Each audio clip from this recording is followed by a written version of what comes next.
Please be advised, this episode does have content that some may find distressing.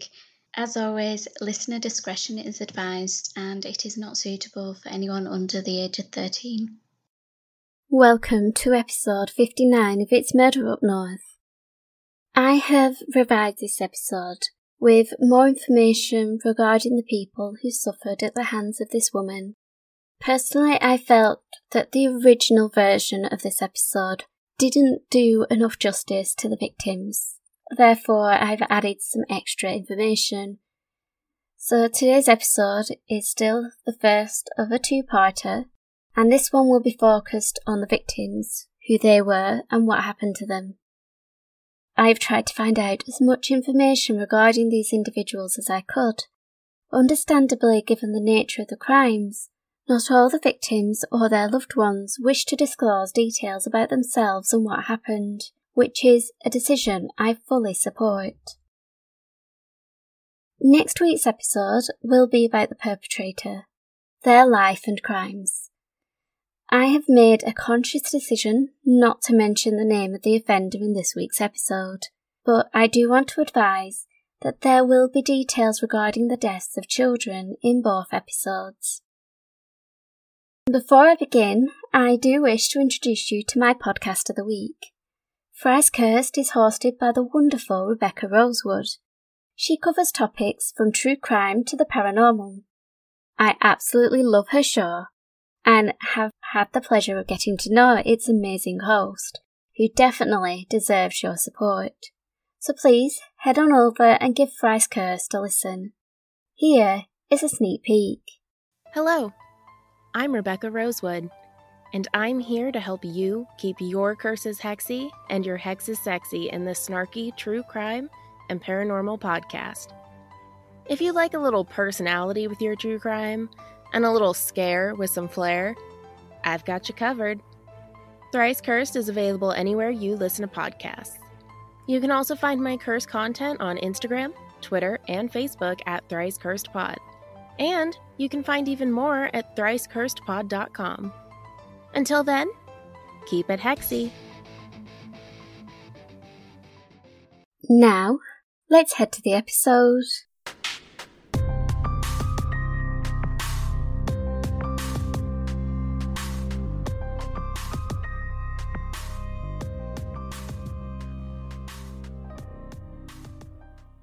The most helpless situation a parent finds themselves in is when their child is ill. The natural instinct is to comfort them and do whatever you can to make them feel better.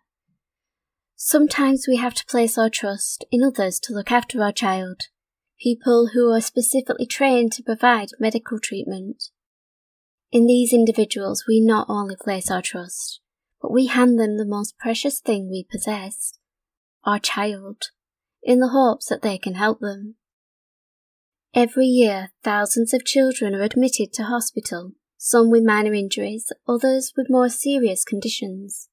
But in all these situations, the parent of that child feels helpless, and against their instinct to protect, they place their child into the care of a stranger, a person in a uniform, who is there to help. But what if that stranger that we trust, wearing the guise of a caregiver, is so far removed from everything their uniform stands for, and are not there to nurse the child back to health?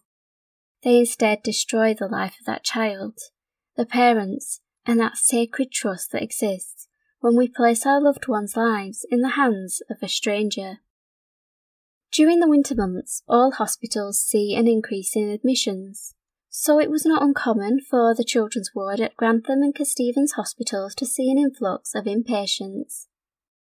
Primarily, these children were admitted to the ward as a precautionary measure, where their conditions could be monitored closely.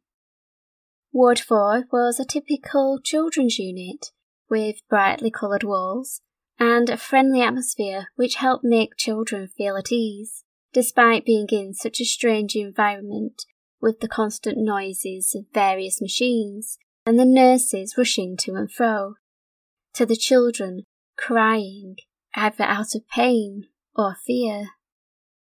There was, however, one problem on the ward. They faced a chronic staff shortage, meaning that each nurse was caring for an increased number of patients. This situation was eased slightly with the hiring of a trainee nurse who had a sunny disposition. She had a manner of making parents feel comfortable and loved working with children. She instantly bonded with her colleagues on the ward. The 22-year-old seemed to be the perfect fit. One of the hardest situations for any medical professional is the death of a patient. I admit, I honestly do not know how they cope when tragedies occur. All life is precious, yet when it's the death of a child there is something more poignant. It is a stolen future, unfulfilled potential and dreams lost. It's that constant wonder of who they may have become and what they would have achieved, and that realisation that they will forever be a child. Liam Taylor was the youngest child of Joanne and Chris Taylor. They also had a 3-year-old son called Jamie. When Liam was born, he weighed a healthy 9 pounds, his chubby little frame earning him the nickname Pudding Pants.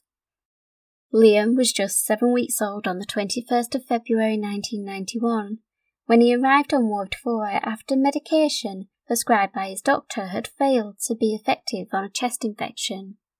He was examined by Dr. Taylor, who noted that Liam had a fever, a continuous dry cough, experienced difficulty feeding, and his breathing was rapid yet shallow. The doctor concluded his assessment by diagnosing the infant of having a, quote, moderate infection of the respiratory system.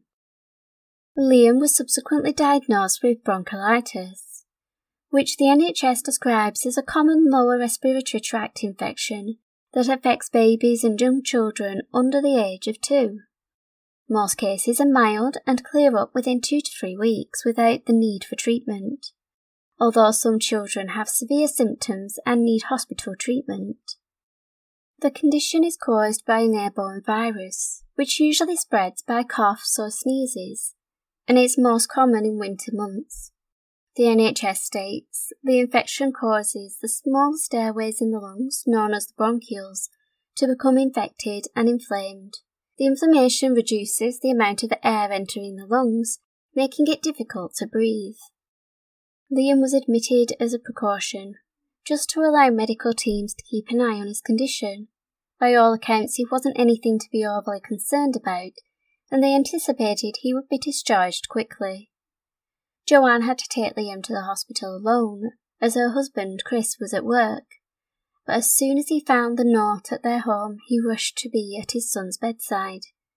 The anxiety of seeing his baby in a hospital incubator was alleviated by the smile that filled Liam's chubby cheeks, filling them with a rosy glow.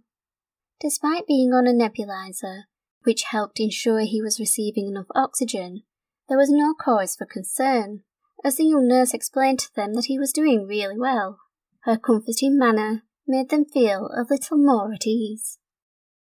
The nurse proceeded to explain that Liam would need to be fed via a tube, and they watched as she lovingly tended to their son, her demeanour making them feel comfortable enough to head home in order for Chris to change out of his uniform and get a few things for Liam's hospital stay.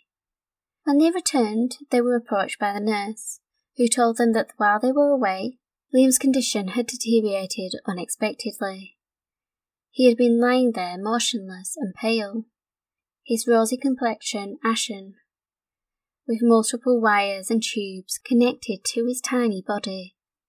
Outside the room, the couple were comforted by the nurse who had been with them before they had gone home. She calmly explained to them what had happened. As they entered the room, they found their son in distress. He was in the care of the nurse who had advised them it was okay to go home. Liam was wearing nothing but a nappy and seemed inconsolable. The nurse described how Liam had become very unsettled and that he had been violently sick across the room while feeding, and that it was yellow like the curtains, which resulted in her having to change her uniform, following which he had stopped breathing for a minute. At 10 p.m. there was a changeover of staff on the ward. The nurse, who the couple had affectionately come to know as Liam's nurse, assured them she would be back on duty at 7 a.m. the next morning. That night, the concerned couple stayed at Liam's bedside. They were exhausted yet unable to sleep, just listening to the gentle wheezing of their baby's chest. As day broke on the 22nd, the parents were relieved to see a marked improvement in Liam's health. He opened his eyes, his face filled with colour, and Chris recalled that he reached for a teddy bear. To them, it appeared as though Liam was 100% better, and as the day progressed, the 7-week-old baby was alert and happy. So much so that he was taken from the treatment room and allocated to a cubicle with a Mr. Happy picture on the wall, where he had fed from a bottle. His mum would later state, quote, "I felt relieved that he had been moved, and I remember thinking, oh, look, they're putting him in Mr. Happy's room. It seemed like a good sign." Liam's nurse stopped by to check on him, and when they learned that another nurse had called in sick, the parents of the 7-week-old asked if it was possible Liam's nurse would be able to cover the shift, to which she kindly agreed. At 9:30 that evening, Jenny Sterling, a physiotherapist, came round to carry out a routine procedure in which she used suction tubes to clear the baby's lungs. Jenny believed the little boy's condition was improving. That night, the young nurse they had come to depend upon began her shift at 10 p.m. Liam's exhausted parents took advantage of the parents' room that was connected to the ward. Reassured by the knowledge that the nurse they had met when they first arrived at the hospital would be watching over Liam that night. She had been so wonderful with their son, so attentive and caring, they felt confident that he was in good hands. Just before midnight, Chris checked in on Liam. He was sleeping, while the nurse was carrying out her observations. Satisfied that his son was content, Chris headed off to bed, and he was so sleep-deprived that it wasn't long before he drifted off. Shortly after the parents had gone to bed, Liam suffered what was termed as a, quote, respiratory crisis, during which the baby stopped breathing. A crash team was summoned along with Jenny Sterling, the physiotherapist who had cleared the baby's lungs earlier that day. When she and the team arrived, they found Liam being tended to by a lone nurse. Jenny recollected how the 7-week-old's health had declined drastically, describing him as a very, very poorly baby. She found this to be very surprising, given how responsive Liam had been earlier in the day. By 3 a.m, Jenny once again performed the procedure to clear the patient's lungs, and when she left him, she noticed, quote, he was much better. An hour later, charge nurse David Wiles received a request from the trainee nurse, who required more catheters. He proceeded out of Liam's room to place an order for some. But a few minutes later, he was called back to the baby's cubicle by the concerned trainee, who told David, "Mr. Wiles, quick, he's gone all white and blotchy." As before, Liam had stopped breathing. His skin was pale, and he had red blotches on his face. The 7-week-old baby was rushed to a treatment room where the medical team worked to attempt to revive the child. His parents had now been summoned to be by his bedside. It must have felt like an eternity for Liam's mum and dad, watching on helplessly as the doctors tried desperately to save their son's life. They were informed that their son had gone into cardiac arrest and would need to be placed on a life support machine. Further assessments would determine that the lack of oxygen had resulted in Liam's brain being severely damaged, and that it was only through the assistance of the machines that he was still alive. This prognosis forced the parents to make the heartbreaking decision. Just 8 weeks earlier he had come into the world, filling their lives with joy, and now they had to let him go. Reflecting on their decision, Joanne remembered saying to her husband, quote, "This is meant to be. Our little boy has tried to leave us once, and the doctors pulled him through. But now God is taking him back. I remember thinking, why does God want him back? Why can't he take our home, anything but not our baby?" Once the machines were turned off, the couple were left alone. The room was so silent, a stark contrast to the frantic activity of the last few hours. Now it was just the three of them. One last time each parent held Liam, cradling him close, saying their goodbyes. The little boy, however, struggled on without the assistance of the machines. He rallied for several hours, passing away at exactly 8 weeks old. With the sudden death of their happy little boy, who had only been admitted to hospital as a precaution, his parents were not only grief-stricken but wanted answers as to why their baby had died. Joanne even considered that she may have caused his death, stating, quote, "I even wondered if it was something to do with me warming Liam's milk in the microwave oven. I'd been scratched by a rabbit when I was pregnant, and I even thought about that and wondered." Liam's death was initially recorded as pneumonia and septicemia. However, upon completion of a post-mortem, the pathologist recorded his cause of death as heart failure, with the conclusion that he probably had an undiagnosed heart condition. The funeral for Liam Taylor was held on the 1st of March 1991, with his nickname Pudding Pants engraved into his headstone. Just a week after Liam had passed, 1-year-old Kayla Desmond was admitted to Ward 4. The little girl had spent the first few months of her life on the ward, so many of the staff had come to know her and her parents over that time. Kaylee had been born with a cleft palate, which affected her ability to feed. She also had a rare genetic disorder, which had affected her development. The pretty, blonde-haired, blue-eyed girl was brought to the hospital on the 2nd of March by her foster parents, Finbar and Margaret, after the child had experienced difficulties breathing. Kaylee was diagnosed with a chest infection, and after being admitted to Ward 4 for observation, the little girl's health began to improve. After spending 5 days in hospital, nurses had discussed with her parents the possibility that Kaylee may be discharged if the doctors were happy with her progress. The relief that the 1-year-old appeared to be over the worst was crushed when that night, shortly after these discussions had taken place, Kaylee had been receiving one-on-one care, when suddenly the child turned blue and became unresponsive. The nurse who was with her called for assistance, and Kaylee was rushed to the treatment room. Reacting quickly, the resuscitation team worked tirelessly to revive Kaylee, only for her to relapse again with a suspected heart attack.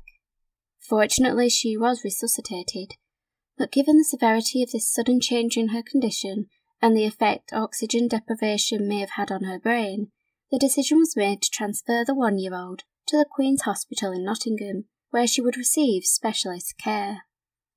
Accompanied by her mum, Kaylee was taken via ambulance to Nottingham, where the 1-year-old was admitted to the intensive care unit. A number of tests were carried out to determine the cause of her illness. Blood samples were taken and a chest X-ray was performed. It was from this scan that the doctors noticed a peculiar mark under the little girl's armpit, which they determined to be a puncture mark. They also found an air embolism, which according to Healthline occurs when one or more air bubbles enters a vein or artery and blocks it. These air bubbles can travel to your brain, heart, or lungs and cause a heart attack, stroke, or respiratory failure. Air embolisms are rather rare. In Kaylee's case, physicians believed that this may have occurred accidentally, as these can be caused when a syringe, IV, or catheter is inserted. The Oxford Textbook of Clinical Nephrology states that if an air embolism occurs, it is almost always due to human error. Thankfully, these incidents are very rare, and as Healthline points out, quote, "Doctors and nurses are trained to avoid allowing air to enter the veins and arteries during medical and surgical procedures. They are also trained to recognise an air embolism and treat it if one does occur." Although the doctors were able to save her life, the implications of the lack of oxygen affected the 1-year-old, with her foster parents being advised that Kaylee may suffer a number of disabilities that could mean that she will require specialist care for the rest of her life. Margaret and Finbar had been with Kaylee since she was born, and they officially adopted her and her sister Zara in 1997.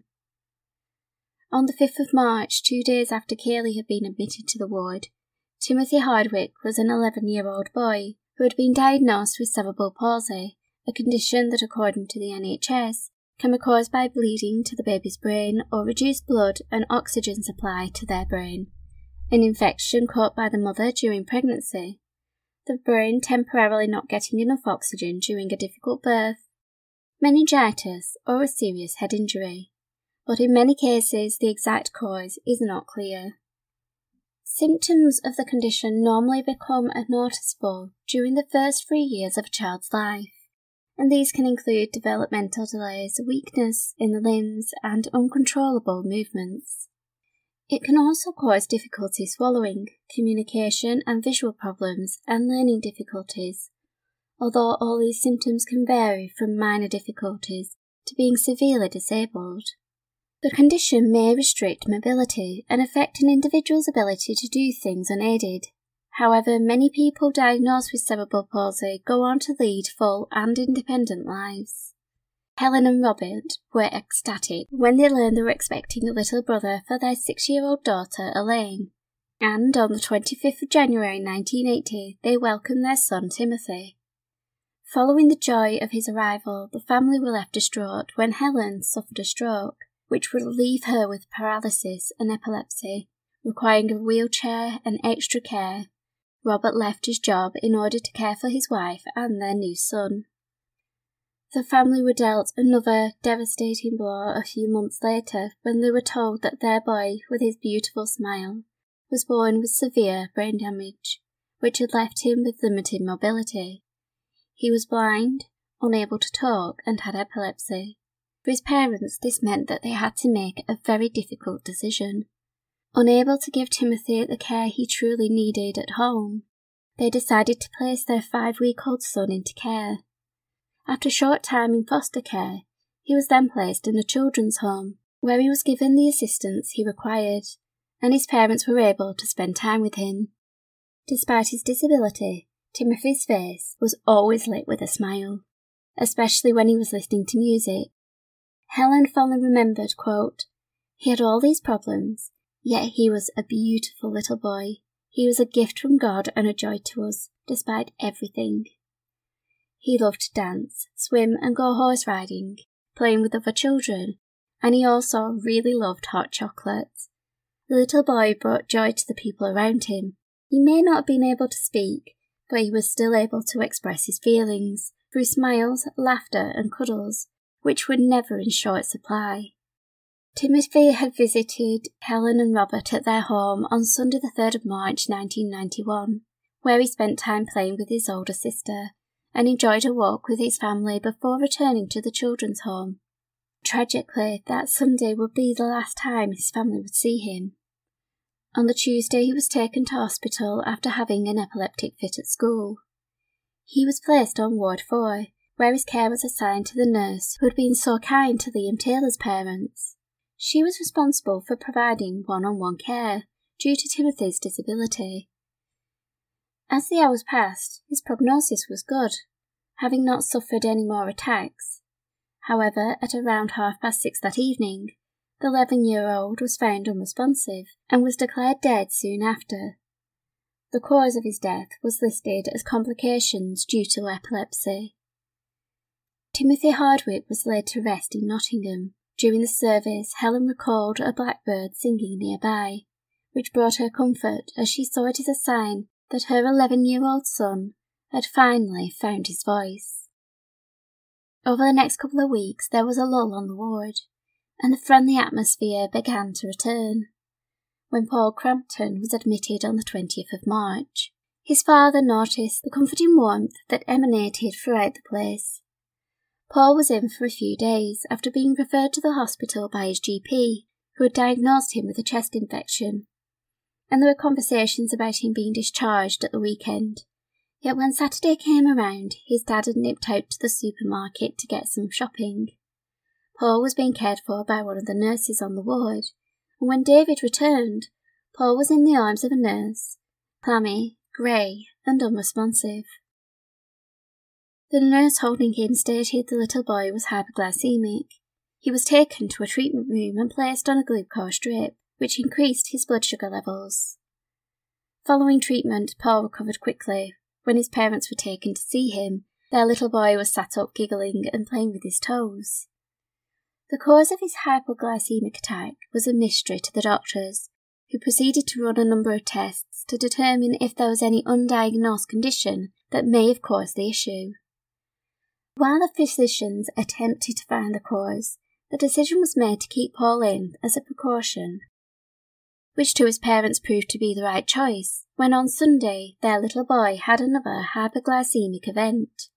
Again he was rushed to the treatment room, and once again he was placed on a glucose drip, and his condition improved rapidly. But the emotional roller coaster was not over for Paul's parents. At midday, David left his son on the ward, while he headed to the hospital canteen to have lunch. He was gone for approximately 45 minutes, and upon returning to the ward he noticed a frenzy of activity. His heart sank as he realised that it was centred around Paul's cubicle, where once again the 5-month-old had experienced another relapse, his tiny body deathly pale and unresponsive. The responding physicians were able to revive the baby, but just like Haley, they decided that Paul required specialist care, and it was arranged that he would be transported via ambulance to the hospital in Nottingham. Paul was accompanied by his mum Kath and the 22-year-old nurse who had volunteered to go with them, her calm and empathetic demeanour giving the concerned mother some comfort as the ambulance raced to the Queen's Hospital. The 5-month-old was admitted to intensive care, where he made a full recovery and was subsequently discharged from the hospital. Paediatricians suspected that his hypoglycemic attack was being caused by his pancreas producing too much insulin. However, they were unable to find anything to indicate whether it would be a long-term condition. Just a day after Paul had been transferred to Nottingham, another boy was admitted to the ward. 5-year-old Bradley Gibson was brought into the hospital with pneumonia. He too would suffer an unexpected collapse and would require intervention from the medical team to resuscitate him following a cardiac arrest, during which his heart stopped for 32 minutes. Bradley was placed under close observation, and during that night he would suffer another heart attack. He too would be transferred to Nottingham, where he would receive specialist treatment. Again, the cause of his collapses could not be explained. He too would recover from his mysterious illness and was discharged from the hospital shortly afterwards. But he was not completely unscathed. He suffered paralysis and nightmares for a number of years. Another child who would be transferred to Nottingham Hospital following an unexplained collapse was 2-year-old Yik Chan. He was admitted to Ward 4 on the 31st of March 1991, and he was fondly remembered by staff for being a very playful little boy who was witnessed running around the ward laughing. The toddler had been rushed to the hospital by his parents, Eddie and Jenny, after he had fallen out of a first-floor window at their home. Following an X-ray, he was found to have fractured his skull in 2 places. Despite the terrifying nature of his injury, he seemed to be recovering well, entertaining everyone with his energetic nature. That was until 9 p.m, when just after a staff changeover, a nurse was startled by a pain-stricken cry, and upon entering the cubicle the nurse witnessed the 2-year-old with his back arched and his face turning blue. He was given oxygen, and his condition was stabilised. Over the next few hours, the toddler was stricken with episodes of vomiting and sleepiness, and the following day he had begun to suffer from convulsions, and his temperature soared. Doctors were becoming increasingly concerned, and following another respiratory collapse, the decision was made to transfer the 2-year-old to the hospital in Nottingham. Upon arriving at the hospital, a scan would show that Yik had a blood clot in his head. But they were not overly concerned, and within 2 weeks of him being admitted, Yik was deemed well enough to go home. His collapses were believed to have been caused by his head injury. The Phillips family had welcomed their twins on the 31st of November 1990, and due to their babies being born premature, the 2 little girls, Becky and Katie, spent the first 5 weeks of their lives in the hospital. It wasn't long before the twins began to show their personalities, with Katie being the fussier of the 2, while her sister Becky was more easygoing. For the first 4 weeks the twins were at home, the family settled into the routine of having 2 babies to care for. But on the 1st of April 1991, Becky was brought in with gastroenteritis, after being referred by the family's doctor, who had explained that it was purely for a precautionary measure. Unbeknownst to the couple, this would be the beginning of an emotional and heartbreaking roller coaster. Becky was discharged, only for both twins to fall ill. They would be admitted to hospital, followed soon after by their older brother James. It was suspected that the 3 children had contracted a virus that had made them all ill, and the parents were relieved when they were able to take their children home, the twins first, with James being discharged 2 days later. But their troubles were not over, as once again Becky was rushed back to the hospital with projectile vomiting. This time, however, the cause of the sickness was discovered to be due to the formula that the twins had been given, which doctors suspected had caused colic. But she was admitted to hospital, during which Becky would experience a hypoglycemic attack. Yet after being placed on a glucose drip, the little girl recovered, and it was thought the attack had been due to the child suffering from vomiting and diarrhoea, which had resulted in her blood sugar levels dropping. With her condition improved, the doctors were confident that she was well enough to be discharged. Her parents took her home. Finally reunited as a family, they settled down in front of the television. But the peace of that evening was broken by Becky, who began crying uncontrollably. Her mum Sue quickly picked up the child and held her against her chest, gently trying to soothe her. Sue recalled what happened, quote, "The scream stopped as I held her. I was looking into her face, watching for a sign of what might be wrong, when I saw her eyeballs just drop down to the bottom of their sockets. I was looking at the whites of her eyes.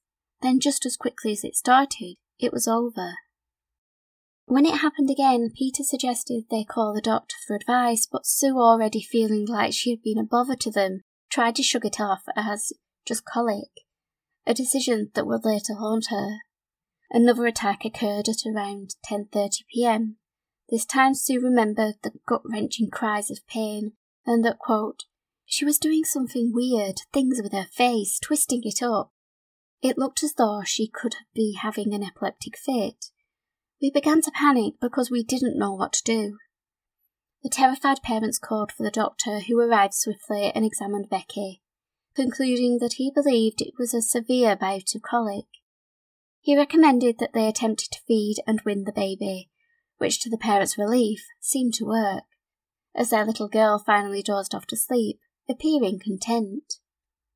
The parents were still worried, so they took the little girl into their bed that night, where they could keep an eye on her. Exhausted and half asleep, the parents were comforted by the sound of Becky breathing softly beside them, interspersed with gentle sighs and coos. Slowly they began drifting off to sleep, but Peter's rest was disturbed. Something just didn't feel right. The room was dark and still, and the silence surrounded him. And that's when he realised Becky had stopped breathing. The frantic parents raced to the hospital, where medics on the emergency department attempted to save Becky's life. Sadly, their efforts were in vain, and Becky Phillips was pronounced dead at 5 to 4 in the morning of the 5th of April, 1991. An autopsy would come back inconclusive on cause of death, and it was put down as being sudden infant death syndrome. Due to Becky's sudden death, doctors thought it pertinent to admit her twin Katie for observation, fearing that there may be a chance her sister had died of meningitis.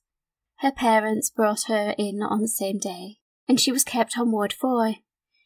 It would be later that day that the 3-month-old child would become unsettled. The nurse attending to her witnessed the baby stop breathing and called for assistance. Katie was rushed to Nottingham Hospital, where, over the next 3 days, the tiny little girl experienced convulsions. Oxygen deprivation during these attacks resulted in severe brain damage, which caused paralysis, hearing and sight loss, and Katie would later be diagnosed with cerebral palsy. A sense of unease had taken hold of Ward 4. The unexplained collapses had affected the staff. Although it wasn't unusual for children to fall ill, they were experiencing a higher than normal amount, with one nurse recalling that it had been the worst winter they had seen on the ward. On the 7th of April, 6-year-old Michael Davidson was in recovery after an operation to remove an air rifle pellet that was lodged in his chest. The procedure had been successful and Michael was on the ward for observation. His brother Mark was sat at his bedside watching as the nurse prepared his brother's antibiotics, which were meant to stave off infection. This was subsequently administered by a doctor. Shortly after receiving the dose, Michael went into cardiac arrest, with his brother watching on helplessly as the 6-year-old was rushed to the treatment room, where medics were able to revive him. Michael made a full recovery and was discharged from the hospital with no explanation as to what had caused his collapse. From the 11th to the 16th of April, 3 more patients were admitted to the ward and would suffer inexplicable collapses. 2-month-old Christopher Peasgood, whose parents had already experienced the loss of a child. 1-month-old Christopher King, whose mother worked on another ward in the hospital.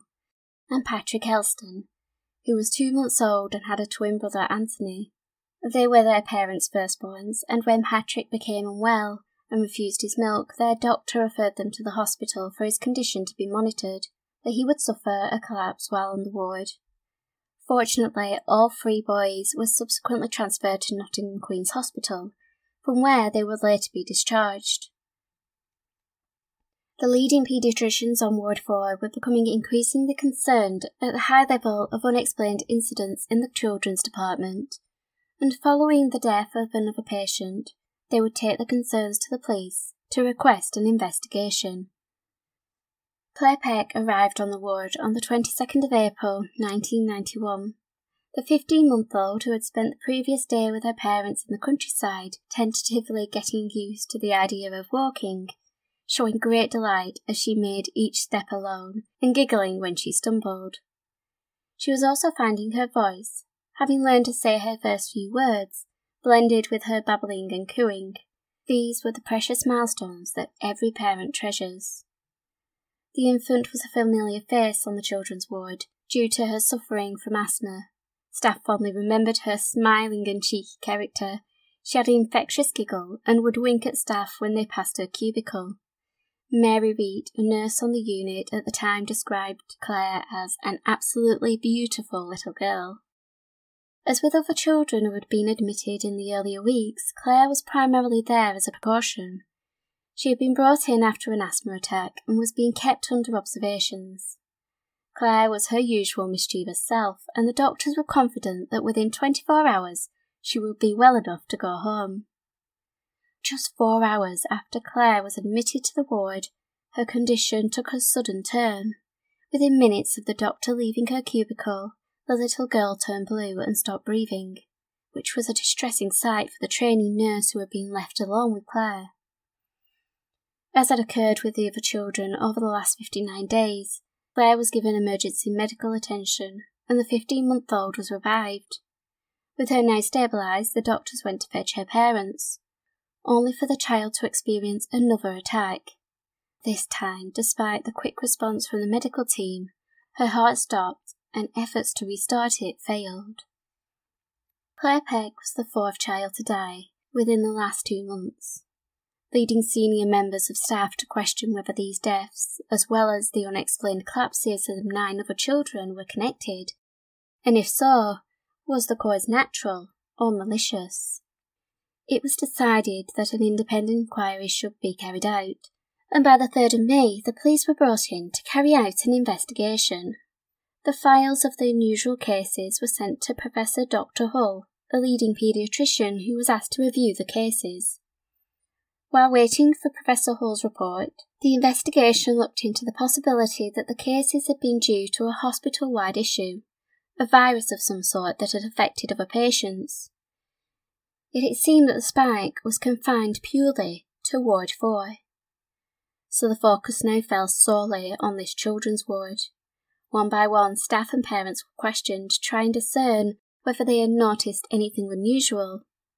But at first the officers experienced some resistance. Although completely unintentional, it was very hard for those associated with the ward to be put under scrutiny for incidents that they just could not explain. When Professor Hull concluded his review, he found that of the 13 cases, all but 1 could be considered to have been due to natural causes. Professor Hull identified the case of Paul Crampton as one that required further scrutiny, as he suspected either negligence or malice was involved in his collapses. Now with a direction, a sample of Paul's blood, which had been acquired while the baby was in hospital, was sent to a lab in Cardiff where it was tested, and the results that came back stunned both police and medical professionals. Within the sample, technicians had found high traces of insulin, recording at 500 milliunits. A normal amount can be between 15 and 20 milliunits. A further test was performed to see if the insulin had occurred naturally, and to do this they tested to see if there was any traces of C-peptides in the blood, which would indicate that the insulin had been produced by the body. However, when no C-peptides were identified, it was concluded that the insulin had been introduced to the system artificially, meaning someone had administered it. The police sought to identify who may have been responsible, and they began to create a chart. On it they listed the names of all the people who had access to the ward, and the 13 children who had experienced collapses. They hoped this would reveal a connection. One person the police did take a look at closely was Paul's father. His son's case was the only one to be identified as potentially being an unlawful act. David told officers that he had not been present when his son had had his episodes. He was able to produce a shopping receipt showing he was buying food just before Paul's first bout, and he claimed he had been in the hospital canteen prior to the second incident. This too was verified, although it was a painstaking task, as the time recorded on the canteen till was 13 hours out. Ruling out the father, they looked at who would have access to the insulin on the ward, and learned that the doses were kept in a locked fridge and could only be accessed by a single key which was kept on a large bunch of keys. However, the fridge key had been reported missing on the 14th of February, just a week prior to the first attack. This only heightened suspicions. Detectives returned to the chart that had been drawn up, and they worked through each child on the list. Liam Taylor, Kaylee Desmond, Timothy Hardwick, Paul Crampton, Bradley Gibson, Yuk Chan, Becky Phillips, Katie Phillips, Michael Davidson, Christopher King, Christopher Peasgood, Patrick Elston, and Claire Peck. These children ranged in age from just a couple of months old to 11 years old. All had been admitted to the ward with varying conditions, with most of them suffering the same symptoms, and although Professor Hull had stated that apart from Paul's case, the others could be down to natural causes, the investigators had to consider the possibility that someone had been responsible for the collapses in the other children. The decision was made to submit each child's blood samples for testing. However, the policy at the hospital was that all samples taken from patients should be destroyed within 6 months. Fortunately, 9 samples had been retained, and these were sent to be tested. When the results came back, it confirmed investigators' suspicions that not only were the cases connected, but they were dealing with the unthinkable. Someone had purposely caused the collapses of the children. Further investigation revealed that some of the children had high levels of insulin, others had potassium, and one child had broken ribs consistent with being squeezed. Police already had their suspect. They had interviewed the individual, first during 2 informal conversations at the hospital on the 7th and 14th of May, in which they had questioned anyone connected with the ward in hopes of identifying a reason for the spike in unexplained incidences. When the results of Paul Crampton's blood test came back, the person of interest had been arrested and was questioned under caution on the 21st of May. Despite holding the suspect for as long as they were permitted, they were unable to gather enough evidence to press charges, and so their prime suspect was released on bail. For the police, they knew this individual had been present during or just prior to an attack taking place.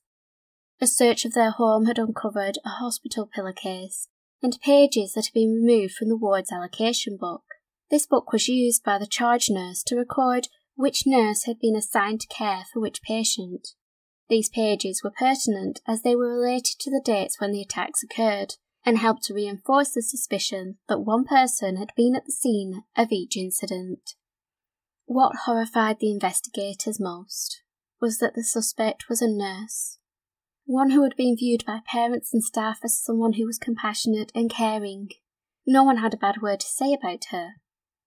Unable to hold her due to lack of evidence, the police knew they could not allow this nurse back onto the ward, leading them to request that she be suspended from her duties pending further investigation. As the news of the suspicious deaths began to spread, there were many people who couldn't believe that this bubbly 22-year-old trainee nurse could have been capable of harming the children in her care. This included some of the parents of the children she had allegedly attacked. This sense of denial and certainty that there must have been a mistake would be erased when details about the nurse and her actions were brought to light. Join me next week when we will delve into the life and crimes of this notorious nurse. Over the course of 59 days, Beverley Allit records the deaths of 4 children and changed the lives of 9 others on Ward 4 at Grantham and Stevens Hospital in 1991. Breaking the sacred trust we place in our nurses. This quiet, unassuming 22-year-old with her hair cropped above her ears and a cheery disposition seemed an unlikely culprit, leading to many believing that a mistake had been made when she was arrested, with some arguing that she was being used as a scapegoat, and some of her supporters hiring private investigators to prove her innocence. Yet when the true extent of her deeds came to light, these doubts were swiftly washed away. Beverley Allit was born on the 4th of October 1968. Her childhood was an unremarkable yet happy one. She came from a stable household with hard-working parents. Her father Richard was employed as a shop worker, and his wife Lillian was a cleaner for the local school. Between them they had 4 children, of which Beverley was the second eldest, and was described as a very helpful and amiable child. There was nothing in her upbringing in the quiet Lincolnshire village of Corby Glen that would hint at the horrific crime that she would go on to commit. In her final year of primary school, Beverley sat her entry exams for the prestigious Grantham and Stevens Girls' Grammar School, yet the youngster failed to achieve the required grades, and as such she was enrolled into Charles Reed Secondary Modern School. Allit, according to her former head teacher, was an above-average student, who had a clear goal from about the age of 13 that she wanted to be a paediatric nurse. She particularly enjoyed her home economic lessons, during which she learned about childcare and development. During high school, Allit was an awkward teenager who, according to reports, was self-conscious about her weight. She also seemed to be an accident-prone girl, yet she would not allow others to view her injuries. It was in her teenage years that Allit began not only to pretend that she was wounded, she started to harm herself, either to garner more attention or to silence people who had started to doubt her claims. This self-harming is one characteristic of the condition Munchausen syndrome, or as it is now known, factitious disorder. It was first identified in 1951 by Dr. Richard Asher, who wrote in The Lancet, "The most remarkable feature of this syndrome is the apparent senselessness of it. Many of their falsehoods seem to have little point. They lie for the sake of lying." The motivation might be a desire to be the centre of interest and attention, or a grudge against doctors and hospitals, which is satisfied by frustrating or deceiving them. Asher named this condition after Baron Munchausen, who lived in the 16th century. He had served in the Russian army and had become infamous for his entertaining yet fanciful tales, embellishing his own heroism and exploits, even claiming that he once sat on a cannonball after it was fired. These tales, although fascinating, were false, but they made Baron Munchausen popular and he enjoyed the attention his stories brought. And this is one of the key factors why the condition bears his name. Munchausen's is considered to be a rare disorder, which the NHS characterises as, quote, a psychological disorder where someone pretends to be ill or deliberately produces symptoms of illness in themselves. It is a very difficult condition to treat, primarily due to the fact that the patient may be unaware that they require help. And due to the rarity of the disorder, the causes and complexity of Munchausen's are not fully understood. It is suspected that the root cause may be from childhood trauma, a personality disorder, or possibly due to negative feelings towards authority figures. but there may be other factors involved that cause an individual to experience this disorder. During her teens, Allit displayed some key signs of Munchausen's. Not only had she begun to hurt herself, but would become defensive and on occasions aggressive if someone doubted her symptoms. Just like Baron Munchausen, from whom the disorder gets its name, Allit would also invent stories about her life, which were either completely false or exaggerations on reality. She left school in 1985 at the age of 16, having earned 7 qualifications including maths, biology and home economics, which allowed her to go on to Grantham to undertake a pre-nursing course with the ambition of working with children. It has been reported by many who knew Allit from an early age that she seemed to have an affinity for children. She would coo over babies, and when she was old enough, many parents trusted the youngster to babysit for them, and spoke very highly of her attentive, caring nature, recalling that she was loved by the children she watched over. Beverley's grandmother, Lillian, recollected that, quote, Beverley always had this way with children. She used to come with her mum and dad every Sunday afternoon without fail. She would bring children with her. They were neighbours and friends' children from Corby Glen. Some were only babies, 2 or 3 months old. Sometimes she would bring 2 along. She'd take them for a walk, play with them, feed them at tea time, even bath them sometimes. One little boy she used to get ready for bed before they went home. She always had this wonderful way with them. Upon leaving school, her factitious syndrome worsened, possibly because as one gets older, the attention you receive when you are ill changes. This is when Allit started displaying another symptom of her disorder. She began what is known as doctor hopping, which is when a patient changes their physician on a regular basis, particularly if there are suggestions that her ailments are not substantiated by medical examinations. On one occasion, in her increasing quest for attention, Allit began to complain about severe abdominal pain, and was somehow so convincing that she underwent surgery to remove her appendix, which was found to be in perfectly healthy condition. Following this operation, her wound was not healing as expected, with doctors suspecting that Allit had been tampering with stitches, thus delaying the recovery process and increasing her risk of infection. Throughout her college course, her attendance was marked by illnesses, with her being absent on a regular basis. This resulted in her training suffering. Allit had not become a fully qualified nurse by the time she began working on the children's ward at Grantham and Stevens Hospital. This was due to the fact that her absences had meant she had not worked the required hours to gain the practical experience needed. It was also revealed that in order to become a paediatric nurse, Allit, who only had 2 years of training, needed to complete an additional year. During the investigation into the incidents on the ward, it was discovered that since starting her training in September of 1988, Allit was absent on a regular basis, with it being recorded that she had over 100 days of sickness off, and she went to see a doctor on as many as 50 separate occasions. It was alleged that on one instance she apparently injected water into one of her breasts and make it appear swollen. Another tactic she would use to make herself appear ill was to swallow hot water just prior to her temperature being taken, in an attempt to make it appear as though she had a fever. There were also reports of strange occurrences at the residence where Allit was staying while training. These included feces being smeared on walls, doors, and allegedly left in the fridge and oven of the communal kitchen. There was also a time when curtains were set alight. These events ceased when the occupants of that particular dormitory were threatened with expulsion if they continued. This pattern of behaviour followed Allit on to Grantham and Stevens Hospital, where fires were started in the bathroom. Lights would be turned on and off, while some staff also reported strange noises on the ward. At the time, these and the incidents reported at the nursing dormitory were not initially attributed to Allit, but in hindsight she was the common denominator, and such behaviour is also a characteristic of someone who has Munchausen's.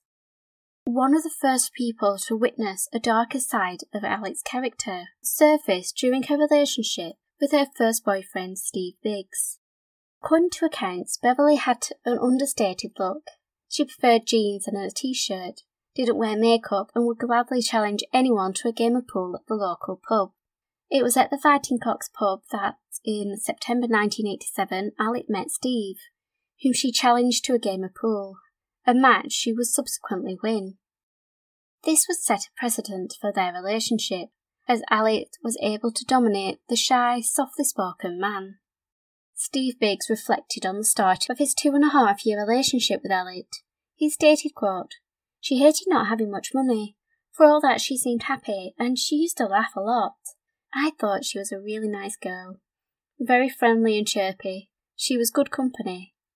Early on in their relationship, Allit alleged that a teenager she had a brief fling with had attempted to rape her at knife point. This made Steve feel more protective of her, and he felt awful that she had to experience something so horrific. Following her arrest, rumours began to spread about the attempted rape, which Allit claimed to have experienced. This gossip forced the man she had accused to come forward and publicly state his innocence. He stated, quote, "I couldn't believe it when I heard what she'd been saying. She had been putting it around that I'd walked her home, gone behind a tree for a whittle, come at her from behind with a knife and tried to rape her. She was supposed to have fought me off. I can only think she made up the story to make people feel sorry for her. She must have a screw loose to do something like that."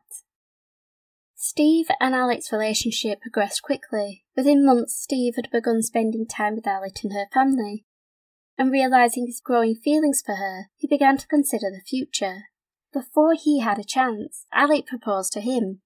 Although he admits that it came out of the blue, and after he said yes, Beverley stated that they didn't need to get married straight away, maybe a couple of years when they could afford it. In the meantime, Steve bought her a ring, and Allit had begun to purchase small items for when they moved in together. On reflection, Steve admits there was a lack of intimacy in the relationship. The couple slept in separate rooms, and rarely had intercourse. He also recorded that Allit didn't like to take her clothes off in his presence, which suggests that she still struggled with her body image. Their relationship became strained when Allit decided that in 1988 she was going to live in the nurse accommodation near where she was training, resulting in the couple only seeing each other at the weekends. Allit would not provide Steve with a contact number for her new place, and despite him giving her money to make calls, he very rarely received a call from her during the week. When the couple were together at the weekends, their time was consumed by arguments, which Steve claimed would turn violent, with Allit giving him a black eye and kicking him in the groin. When he looked back on the relationship, he realised that Allit had manipulated him throughout. She had taken advantage of the fact that he was besotted with her, and would stick by her no matter what she said or did. In an example of her controlling nature, Steve recalled that Allit went on holiday without him, but before she went she told him he wasn't allowed to use the car they shared. She went to the extent of writing down the mileage and marking the tyres with chalk, so she would know if it had been moved. Beverley also insisted that Steve grew a moustache and went on a diet, despite the fact that he was a healthy weight. Steve also witnessed one of the key indicators of factitious disorder, when Allit broke her thumb, apparently after getting it stuck in a tap while having a wash. At the time he was worried that she was hurt, but in retrospect, he is forced to wonder whether it had been an intentional act. At one point Steve tried to end their relationship, only for Allit to respond with hostility. She refused to accept it, tried to prevent him from leaving her parents' house, grabbing him by the hair and dragging him to the ground. Even after this attack, Steve still loved Allit, and he tried to make it work, so he was very surprised when at the beginning of 1990 she called to break up with him. And it was shortly after this that he was approached by the police investigating the deaths at the hospital. At the end of her 2 years of training, Allit had applied for a number of nursing positions. This included applying for roles on other wards at Grantham Hospital. She attended an interview in December 1990, after which Allit would be the only one of 9 applicants who would not be offered a placement, citing her inexperience and failure to complete the required hours to be classed as a state-enrolled nurse. Yet, as mentioned in episode 1, Ward 4 had a severe staff shortage, so despite her lack of experience and qualifications, Allit was offered a 6-month temporary contract to work on the children's ward. This placement, however, meant that due to the lack of staff, The trainee nurse was sometimes left alone, or was in a position where she was working alongside other inexperienced individuals. To the casual observer, Allit appeared to be a very competent nurse. She kept her calm during the crisis and was able to put patients and their loved ones at ease. She possessed what some would consider the makings of a great nurse. Allit had also applied for a position on a paediatrics ward at the Pilgrim Hospital in Boston. However, on the 13th of February, the day before the insulin fridge key went missing, Allit learned that her application had been rejected, with the recommendation that she gained more experience working with children. Given the timing of this rejection, it is hard not to wonder if she stole the key and perhaps began her attacks with the plan that upon injecting the children, it would be her intervention that would save the day, which could suggest undertones of a hero complex. This was put to Allit when she was arrested and first questioned under caution on the 21st of May 1991, with the investigator asking whether the nurse had caused the collapses in order to be the hero and make herself appear as though she was a competent individual. Her response to this was to state, "I'm not competent, far from it. I'm one of the crappiest nurses around." When she started working on the ward, her superiors noted that she had an eagerness to learn and sought to please others. Allit also had a way of providing comfort to both patients and their parents. She used this and her position as a nurse to convince others to go against their natural instincts. When the police investigation began at the beginning of May, there had been a number of concerns raised, not only by the senior physicians on the children's ward, but by Nottingham Queen's Hospital, who had noted the influx of patients being transferred to their care. The coroner had also noticed an increase in the number of infant deaths, and after speaking to staff in the hospital, particularly those on the resuscitation teams, investigators learned that there had been an unusual number of collapses on the children's ward, with them reporting that normally, due to the size of the hospital, they would only respond to an average of 8 emergencies each year on the ward, yet they had dealt with that number in just 2 months. It was clear there was a serious issue on the department, and having ruled out the possibility that the unexplained incidents had been caused by some kind of virus, attention turned to another seemingly unthinkable possibility, that someone had purposely caused the collapses of the children on the ward. When the parents of the victims learned that Allit had been arrested for the unexplained deaths, it was difficult to comprehend how anyone, let alone a nurse, could harm a child. Like every parent whose child is admitted to hospital, these parents placed their trust in the medical professionals on the ward, and had no reason to suspect that their children were in any danger. It was this betrayal that made Allit's actions harder to comprehend, with many of the parents speaking highly of the attentiveness of the young nurse and the calming effect she had on them. This included the parents of Liam Taylor, who felt so reassured that their son would be in safe hands, that they felt comfortable leaving Liam in Allit's care while they headed home for a short while. Allit would later comfort them as their child's condition worsened. She endeared herself to them, yet she would betray their trust. On the night Liam's health deteriorated, Allit had come in to cover for a sick colleague, at the request of Liam's parents, who had come to affectionately know her as Liam's nurse. It was Allit who was assigned to watch over Liam.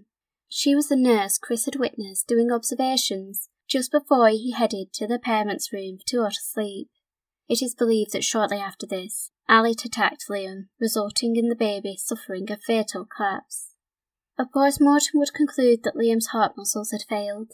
However, the pathologist Dr. Terry Marshall would state to the grieving parents that, quote, "It was the sort of thing you would expect to happen in a middle-aged or older person who'd been a drinker and smoker all his life. He simply couldn't explain it happening to an 8-week-old baby boy." Despite the parents seeking further answers, including requesting a second autopsy, they came to the realization that they may never learn the truth about how and what had caused their son's death. So when they learned that the nurse, who had been their solace, was the reason they had lost their child, it must have deepened their anguish. During Allit's trial in 1993, the prosecution would however concede that the causes of Liam's death could not be determined, claiming that the child's death may have been caused either by suffocation, possibly by placing a hand over the baby's nose and mouth, or by insulin being administered. They argued that no matter how the child had died, it was due to an unlawful act, and that Beverley Allit had the opportunity and means to cause the death of Liam Taylor. This would be a common thread throughout the trial proceedings, with the prosecution highlighting that only Allit had been present, either just prior or during a patient's collapse. But what had caused this seemingly compassionate nurse to change from hurting herself to harming others? In an article by the Psychiatric Times, between 30 to 70% of patients with suspected factitious disorder also have Munchausen's by proxy, which according to the National Health Service is a rare form of child abuse. It happens when a parent or carer, usually the child's biological mother, exaggerates or deliberately causes symptoms of illness in a child. The US National Library of Medicine's Medline Plus archive states that the perpetrator, which is most likely the mother, quote, often works in healthcare and knows a lot about medical care. She can describe the child's symptoms in great medical detail. She likes to be very involved with the healthcare team and is liked by the staff for the care she gives her child. Sadly, the condition can be difficult for healthcare professionals to diagnose Munchausen's syndrome by proxy, due to the sufferer's ability to project this image of devotion to the care of the child involved. For instance, in the case of Gypsy Rose and Dee Dee Blanchard, many observers to their situation saw Dee Dee as an attentive mother who did everything she could to support her seemingly very ill child. It was only after Gypsy Rose and her boyfriend orchestrated her murder that the truth behind her daughter's afflictions came to light. It is estimated that approximately 500 cases of the condition go undetected in Britain every year. Paul Davis, the chairman of the Royal College of Paediatrics and Child Health, stated that, quote, "These cases are incredibly difficult to detect, as doctors develop quite a close relationship with the parent of their patient. The parents are not stupid. They often come up with symptoms that they know the doctor cannot double-check. Often these cases will go on for 1 to 3 years before they are diagnosed. The majority are never diagnosed. The child dies or the parent stops fabricating. There are thousands of these children milling around." Given how difficult it is to diagnose the condition and how deftly the sufferer can conceal it behind a veil of care and devotion, it is hard to imagine a mother harming a child. It is equally hard to comprehend how someone who has taken a job in a caring setting could hurt those they are supposed to heal. Maybe that is why Beverley Allit was able to go unsuspected. Her compassionate nature, combined with her role as a nurse, served as the perfect cover for her terrible deeds. When Kaylee Desmond was admitted to the ward, once again Beverley Allit was assigned to do her observations. Kaylee would survive her attack, but would be scarred by her ordeal, both mentally and physically. Her foster parents were advised their child may never walk or talk again, but she defied this prognosis, although she still requires specialist care and lives in constant fear that the nurse who attacked her will come after her again. Allit would be connected to the attack on Kaylee due to an X-ray performed on the child after she had been transferred to Queen's Hospital in Nottingham.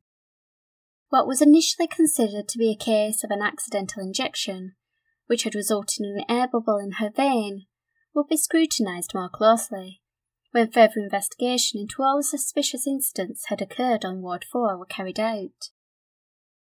When 11-year-old Timothy Hardwick had been admitted to the ward following an epileptic fit, he required constant supervision due to his limited mobility. It was tasked to Allit to watch over the patient, who had shown signs of improvement since being placed on the ward, but within an hour Timothy would suffer a fatal heart attack. Although his exact cause of death could not be determined, it was speculated that Allit had smothered the child, possibly with a hospital pillow.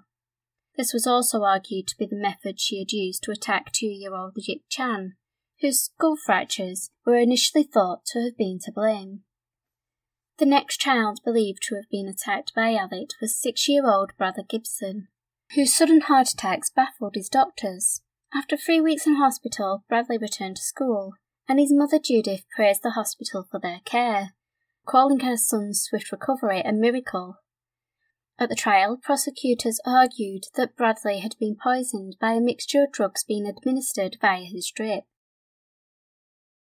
It was presented to the jury that Allit had used this method to cause the collapse of a number of her patients, including Becky Phillips, with it being alleged that the baby had been injected with a slow-acting insulin, which had been administered either into a muscle or under the skin, which explained why the baby was well enough to be discharged from the hospital, only to die later that night from a hyperglycemic attack. Claire Peck, who was the fourth child to die on the ward, prompted the senior staff on the unit to launch an investigation into the high number of suspicious collapses that had occurred on Ward 4, and they requested the assistance from the police. Allit was amongst the staff questioned in the early stages of the investigation, and during the informal conversation between the nurse and investigators, the 22-year-old came across as helpful and chatty. It was from these early inquiries that police learned the key to the insulin fridge had gone missing, yet Allit denied knowing anything about it. However, after Allit was arrested for the attempted murder of Paul Crampton, she told officers that she had discovered the key was missing after being asked to get a dose of insulin from the fridge, and that she had reported it to the senior nurse on the ward. This was not the only time she would lie to investigators. When she was asked where she was at the time of one of Paul Crampton's collapses, Allit alleged she had been in the hospital canteen on her lunch break. However, she was unable to corroborate this claim, and no one recalled seeing the young nurse there. Despite police suspicions that Allit had been responsible for the attempted murder of Paul Crampton, and may have been the one who had caused the collapses and deaths of other patients, the investigators lacked the physical evidence to prove it. Reluctantly, they were forced to release Allit on bail, and instructed the hospital to suspend her pending further investigation. The news of suspicious deaths had now garnered national attention, and to get away from the media interest, Allit moved in with a friend and her family in Peterborough. However, while Allit resided at the home, alarming incidents began to occur.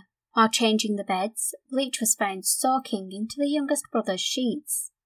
The family dog fell ill after ingesting some tablets, and things were moved around the house, with Allit suggesting that the property was haunted. Things took a more serious turn when, on August 4th, 1991, the friend's brother fell ill while on a shopping trip. After being admitted to hospital, the boy was found to have suffered a hyperglycemic attack.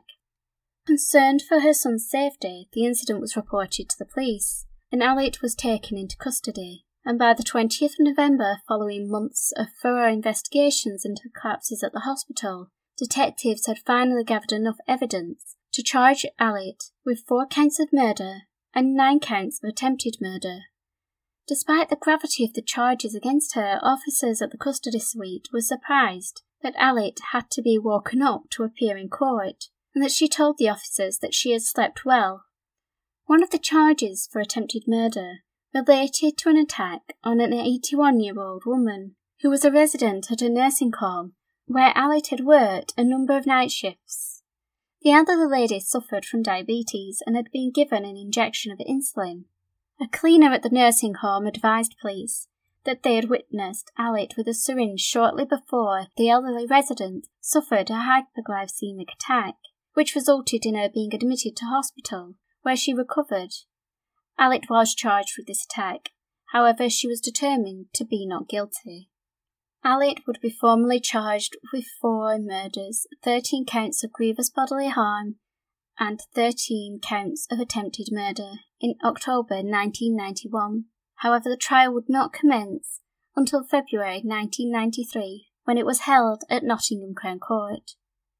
Beverley Allit was absent for most of the proceedings due to her suffering from anorexia. It was reported that she had lost 7 stone while being held in custody. However, given the severity of the charges against her, the judge determined that the trial would proceed in her absence. For the families of the victims, the proceedings would prove to be a harrowing experience, as they heard the full extent of Beverley Allit's crimes.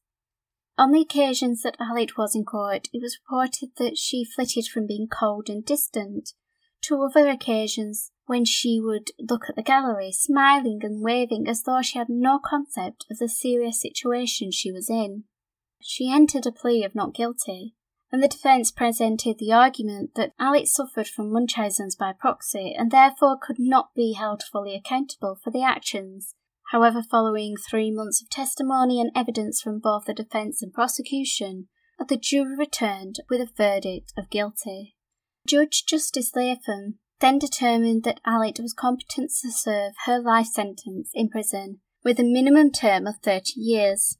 She was transported to Holloway Prison, but within a week Allit was transferred to Rampton High Security Hospital for treatment for psychological disorders. Over the years since being convicted, Allit has been in the media, including an appearance on a local news story covering the work at Rampton Hospital. During the segment, Allit tells the presenter that she liked being at the facility because she had more freedom, as was evident by footage of her watching television and sewing, while appearing to be in a comfortable setting. This angered members of the public who expressed outrage that a person who could commit such heinous acts had access to what was perceived to be an easy and carefree lifestyle. 16 years after her crimes, Allit's sentence was reviewed by the High Court. After considering the facts of the case, Judge Stanley Burton concluded that Beverley Allit had been fully aware of her actions, adding that she had derived pleasure from inflicting pain on others. His conclusion was reinforced by psychiatric evaluations, which stated that Beverley Allit did suffer from a mental illness, but the psychiatrist did not believe it was Munchausen's by proxy.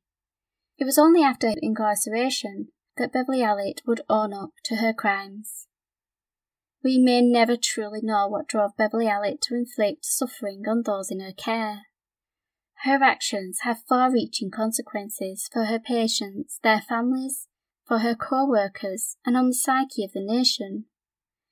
Allit betrayed her profession by going against everything a nurse should be. Thank you for joining me for episode 60 of It's Murder Up North. Join me next week for episode 61. So in the meantime, keep an eye on those shadows.